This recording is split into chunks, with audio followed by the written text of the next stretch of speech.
Four है इसका भारत के विदेश संबंध। जो हमारा भारत है, ये कंट्री हमारी, इसकी विदेशों के साथ संबंध कैसे रहे हैं? क्या हमेशा से तनावपूर्ण रहे हैं या फिर ये दोस्तीपूर्ण भी रहे हैं या कैसे रहे इनके?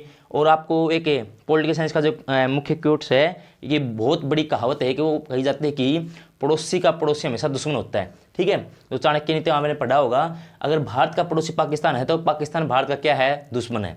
ठीक है, ऐसे होता है अपने ग्रामीण इलाके में या फिर आप अगर शहरी इलाके से बिलोंग करते हैं तो आपको आपने देखा होगा, होता है ऐसा कि आपका जो पड़ोसी है वो आपका दुश्मन है। ठीक है, ऐसे ही भारत का पड़ोसी जो होगा वो भारत का दुश्मन है, या फिर भारत जिसका पड़ोसी है भारत उसका दुश्मन होगा।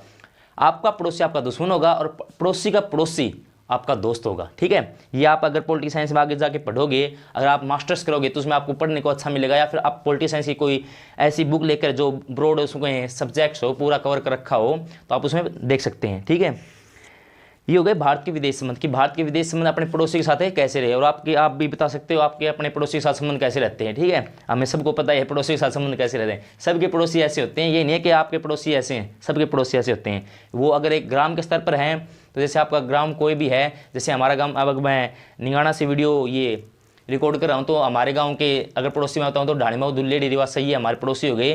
तो ऐसे इनके साथ संबंध हमारे कैसे हैं? ठीक है, पड़ोसी के साथ मित्रता रिश्तों में थोड़ी सी खटास होती है, क्योंकि पड़ोसी के साथ हमारे अगर विचार मेल नहीं खाते और वो हमारा रहता है हमारे जड़ में ही है। लोकतांत्रिक व्यवस्था है हमारा देश।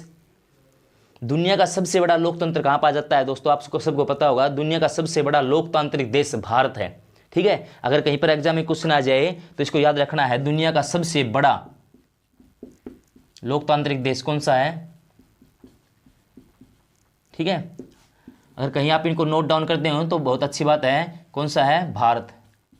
भारत देश सबसे प्यारा हमारा। ठीक है, सबको अपना देश अच्छा लगता है। इंडिया चाइना वालों को भी अपना देश बहुत अच्छा लगता है। पाकिस्तान में अब फिलहाल कितनी क्राइसिस चल रही है, ठीक है, कितना एक गृह युद्ध छिड़ा हुआ है, पाकिस्तान वालों को अपना देश बहुत अच्छा लगता है, सबको अपना देश बहुत अच्छा लगता है। ठीक है, तो अपने देश के प्रति एक राष्ट्रवाद की भावना होनी भी चाहिए, सबके अंदर होनी चाहिए। ठीक है, जैसे क्या कहते हैं, अगर समाज और खुद में से और देश में से एक को चुनना पड़े तो सबसे पहले देश को चुनना चाहिए। ठीक है, खुद तो अगर आप बलिदान दोगे तो आपका हिस्ट्री में नाम होगा, इतिहास में नाम लिखा जाएगा देश के लिए, न कि कोई छोटी मोटी अपनी स्वार्थ के लिए।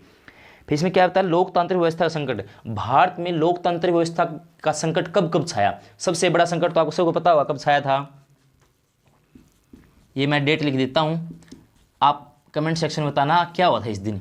ठीक है, 1975 में 25 जून 1975 को क्वेश्चन कर लिया था दुनिया का सबसे बड़ा लोकतांत्रिक देश कौन सा है? भारत है। तो दुनिया का सबसे पुराना ओल्ड लोकतांत्रिक देश कौन सा है? और आप सबको पता हो लोकतंत्र क्या बोलते हैं? डेमोक्रेसी। ठीक है, ये आपने जो शासन तंत्र है बहुत प्रकार के होते हैं, लोकतंत्र होता है, राजतंत्र होता है, बहुतंत्र होता है, अलग तंत्र होता है। ठीक है, इस प्रकार बहुत से शासन के ये प्रकार होते हैं जिन्हें भारत ने लोकतंत्र को अपना रखा है। ठीक है, इसमें अलग अलग प्रकार के जो मैंने आपको ये शासन बताई, इसमें राजतंत्र मतलब कि राजा का शासन होगा। ठीक है, बहुतंत्र, अलग तंत्र, ऐसे बहुत से शासन के प्रकार होते हैं। इस चैप्टर पे इस टॉपिक से फिर हम भटक जाएंगे।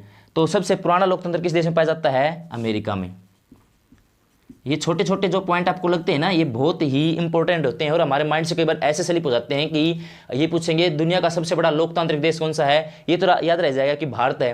कई बार ये भी नहीं होता कि भारत कैसे हो सकता है, क्या पता भारत से पहले भी कहीं पर लोकतंत्र आया हो, क्योंकि अमेरिका में तो लोकतंत्र है।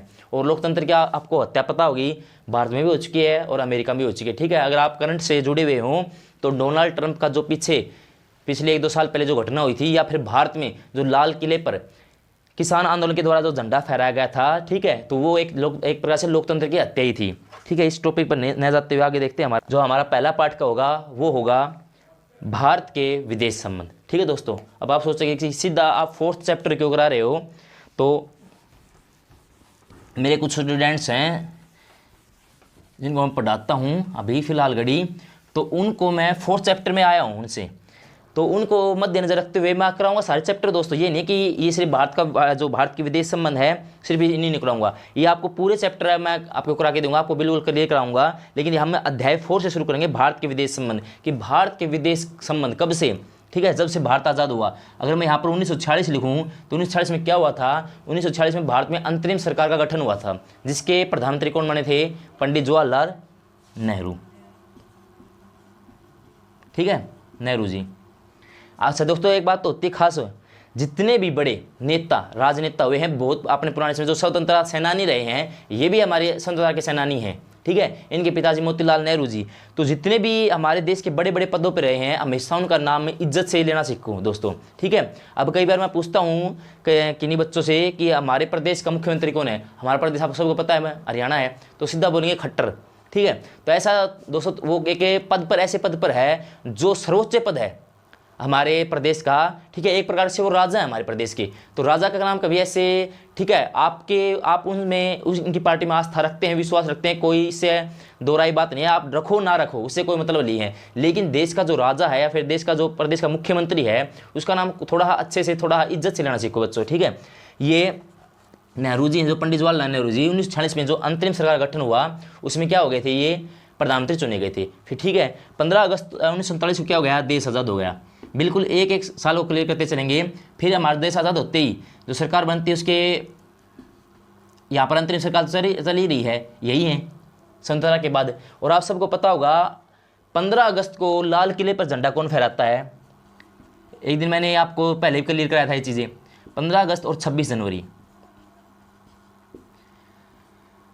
26 जनवरी को लाल किले पर झंडा फहराया जाता है और 15 अगस्त को भी लाल किले पर झंडा फहराया जाता है। लेकिन 15 अगस्त के दिन कौन फहराता है और 26 जनवरी के दिन कौन फहराता है, इसमें अंतर क्या है।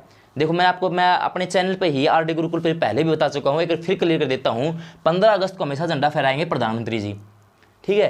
क्योंकि 15 अगस्त को देश आज़ाद हुआ, तो देश का आज़ादी का सबसे मुख्य बड़ा कौन माना गया, प्रधानमंत्री जी, न कि नेहरू जी। नेहरू जी को मैं इसलिए लगा रहा हूँ क्योंकि उसमें के प्रधानमंत्री थे। और 26 जनवरी को हमारा देश गणतंत्र हुआ और देश